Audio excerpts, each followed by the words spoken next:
Hey everybody, wanted to bring you a recent acquisition. I finally went for it. I'm more of a Colt fan, but I just can't help myself from always checking out the reproductions from Cimarron and Uberti and all those other people. I'm talking like this because I've been wanting this handgun for a while, and I finally did it, even though I probably shouldn't have. So what you're looking at here is the Cimarron 7th Cavalry Single Action Army. It's based on, historically, the Colt Single Action Army 7.5-inch barrel, which was the standard issue for cavalry.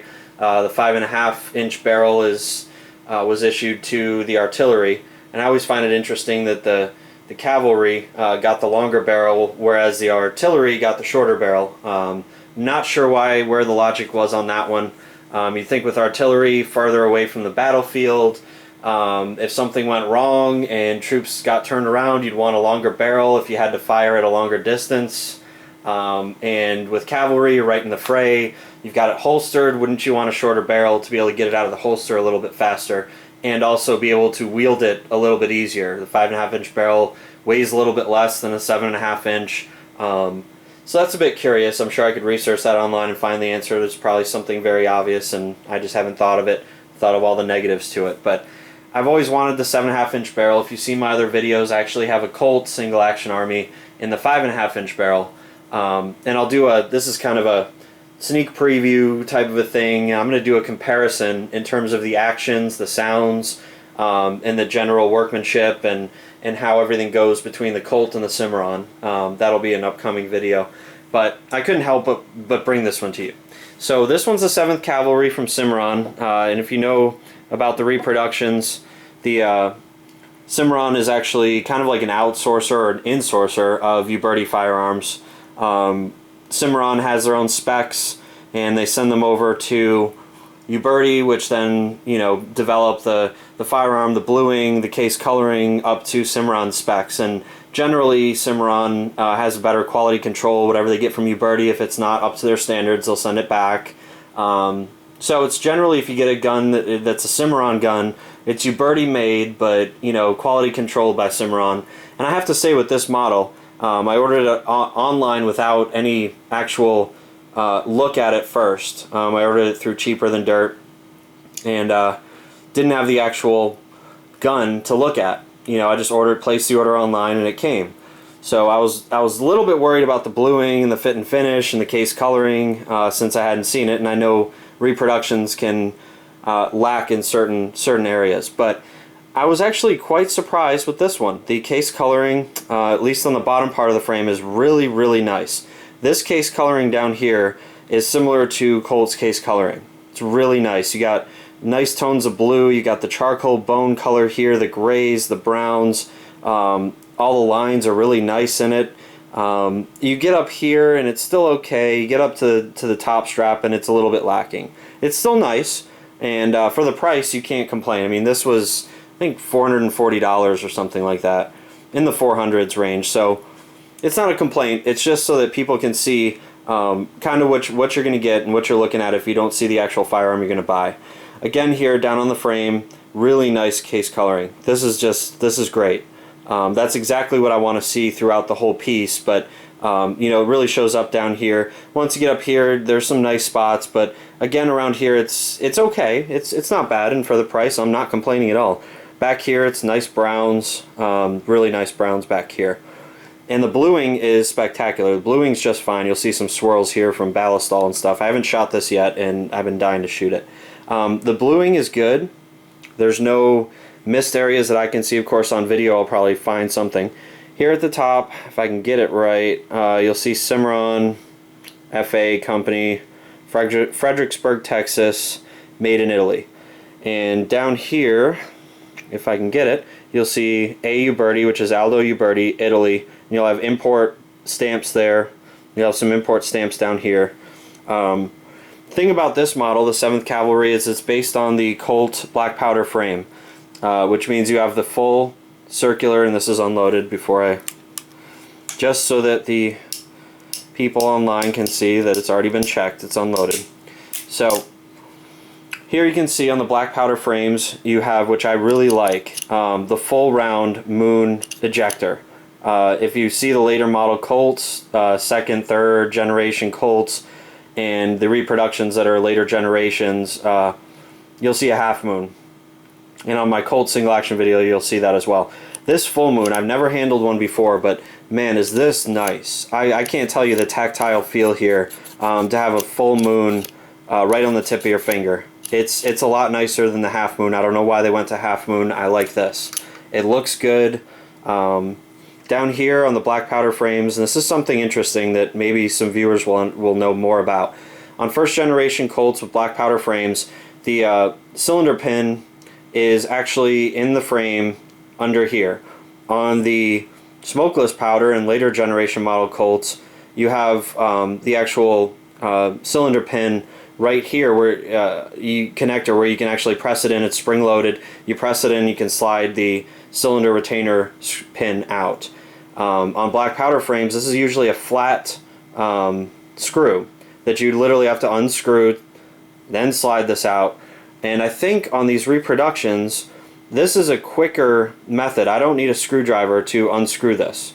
I can literally just turn it until it comes out and then slide the pin out.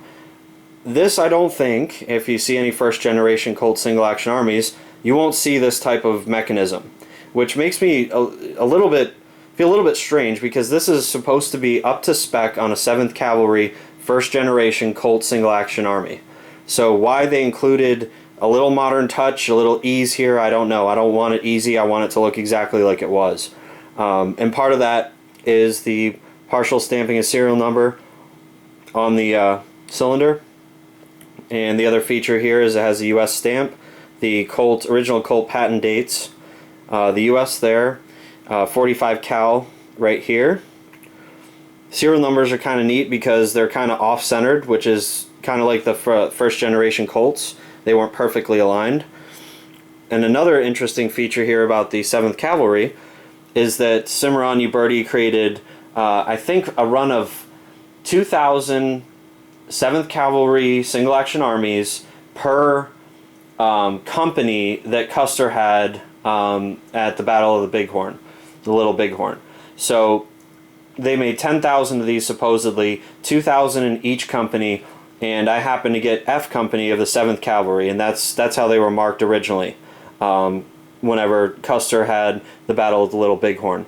So F Company, I just looked a little bit online. F Company was involved at the beginning of the battle by spotting some of the natives before the battle took place, and they were also at the Last Stand Hill with Custer, basically.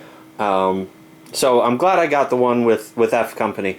I'm sure all the companies had a great deal of involvement because they were all wiped out, but F Company seems to be involved at the beginning and the end, so that's kind of interesting. F Company was commanded by Captain George W. Yates, just for a little information. It's also got stampings here. It's also got the OWA proof mark stamped into the grip, and the grip is actually really nice wood, and it fits really well. If you see here, the frame grip ratio and connection here is just about perfect. There's no lip here. There's nothing weird that you'd say, it's machined a little bit poorly or anything. Everything fits perfectly well on this, which I was really happy about, because with reproductions you never know. So this was OWA. I think it's Ainsworth was his last name, Oliver Ainsworth or something like that. I should have looked it up before I got into the video, but he was inspecting these firearms for the military, and would stamp these, burn them into the grip. So this stamping is really well done. It's not rough. Looks perfect. Here on the hammer, I'm also happy that the hammer is done in the old style. This doesn't have modern style grip here, or grit, so you can really grasp it. This is old style checkering. It's pretty smooth. It still gives you a nice tactile feel, but it looks original. It doesn't look like the new serrated hammer grips, which I don't really like. Let's see here. So you've got your standard Colt clicks. First click is safety, which obviously, if you know single actions, you shouldn't have a round underneath the hammer. The hammer has the firing pin on it, so if you drop it even on the safety, you could break the sear and actually hit the primer. So I wouldn't rely on the safety, but that's what the single click is for. Second click is to rotate your cylinder and load or unload. And the third and fourth clicks are just standard Colt. You'll see here, firing pin on the hammer. And then whenever I do my comparison video, one thing I'm going to highlight is the feel of the action on the reproduction versus the Colt. This is solid, but there's a little creep in the trigger before it breaks. My Colt has no creep at all. It just breaks like glass.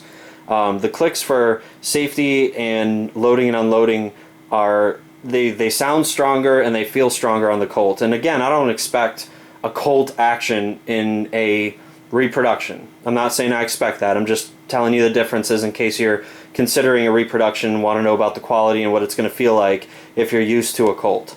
So it still is perfect, timed perfect. The other thing I've noticed is I've cocked this a bunch of times and I'm not seeing too much cylinder wear, which means that the timing is right. The cylinder stop is not hitting in the middle here and dragging into the actual place where it's supposed to go. It's hitting just about right in this little groove and then landing in the main groove.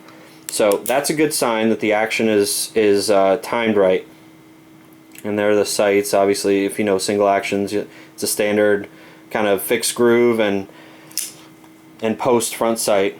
But other than that, I'm actually really happy on this quality. The case coloring, the workmanship, the fit and finish, actually really nice. I was surprised and a little bit overjoyed that for a gun that's that price, with this particular model, 7.5-inch barrel, black powder frame, it's really nice.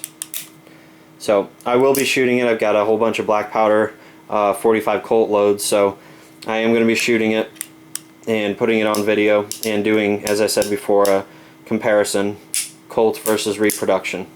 But there you go. There is the Cimarron 7th Cavalry General Custer gun. This one's the F Company, marked on the stock down here.